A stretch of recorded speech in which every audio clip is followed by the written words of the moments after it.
1300 hours Pakistan Standard Time. Assalamu alaikum. This is Radio Pakistan. The news is read by Humayun Zebabasi. First, the headlines. Prime Minister embarks on a two-day official visit to Tajikistan tomorrow to attend 20th Shanghai Cooperation Organization Heads of State Summit in Dushanbe and strengthen bilateral ties with the host country. Pakistan and the United Arab Emirates have agreed to strengthen cooperation in all fields and continue close collaboration at various multilateral fora. Minister for Information and Broadcasting says his ministry is executing projects of 8.4 billion rupees in Balochistan to provide telecom services to unserved remote areas.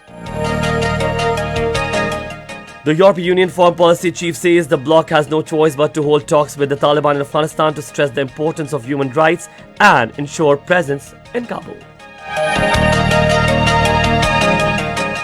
Now the news in detail. Prime Minister Imran Khan is paying a two-day official visit to Tajikistan from tomorrow to attend 20th Shanghai Cooperation Organization Head of State Summit in Dushanbe. He will have bilateral meetings with other participating leaders on the sidelines of the SCO summit. The Prime Minister will be accompanied by a higher-level ministerial delegation. The Prime Minister talks with Tajik President. After the mood will cover the entire gamut of bilateral relations, especially enhancing trade, economic and investment ties with a particular focus on a regional connectivity. The two-day countries have earlier expressed strong commitment to enter into a formal strategic partnership. The Prime Minister will also inaugurate the first meeting of Pakistan-Tajikistan Business Forum, for which a group of Pakistani businessmen will also visit Dushanbe. Pakistan and the United Arab Emirates have agreed to strengthen their cooperation in all fields and continue close collaboration at various multilateral fora.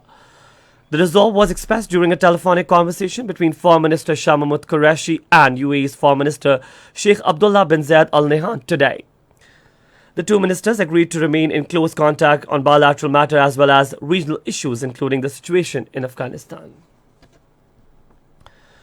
Minister of Information Technology Amanul Haq has said his ministry is executing projects of 8.4 billion rupees in Balochistan to provide telecom services to unserved remote areas of the province.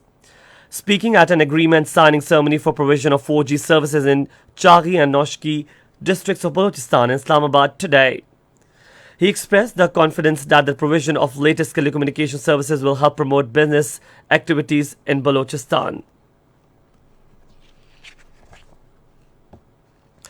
Minister of State for Information Broadcasting Farooq Habib has said the government is striving to ensure transparency and fairness in the next general elections, but the opposition parties are not extending cooperation on electoral reform.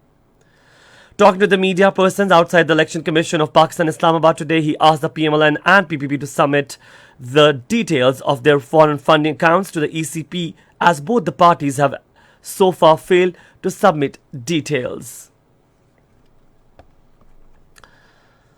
International Democracy Day is being observed today in the world as well as in Pakistan to raise public awareness about the democratic system. In his message on the occasion, Speaker National Assembly Asad Kaisa said, "Continuation of democratic system is inevitable for the country's progress." He noted that democracy guarantees freedom of expression and other fundamental human rights. The European Union top diplomat says the bloc has no choice but to hold talks with Taliban in Afghanistan and that Brussels will try to coordinate with member states to organize a diplomatic presence in Kabul. Addressing European Parliament, EU Foreign Policy Chief Joseph Borrell said that the bloc would stress the importance of human rights in talks with the Taliban. The United Nations has appealed to countries that pledge $1.2 billion at the moment in relief for Afghanistan to quickly release the funds to turn money into food, healthcare and protection for victims. In a statement, the spokesman for UN Secretary General Stephen Dujarric said the WFP is also pre-positioning food and other stocks at strategic border points in Pakistan, Tajikistan and Uzbekistan in anticipation of high food needs and further disruptions to supply chains. And that is the end of the news. For more news and analyses, you can always log on to our website, radio.gov.pk, and also watch our live video streaming of our bulletins on the link facebook.com/Radio Pakistan News Official.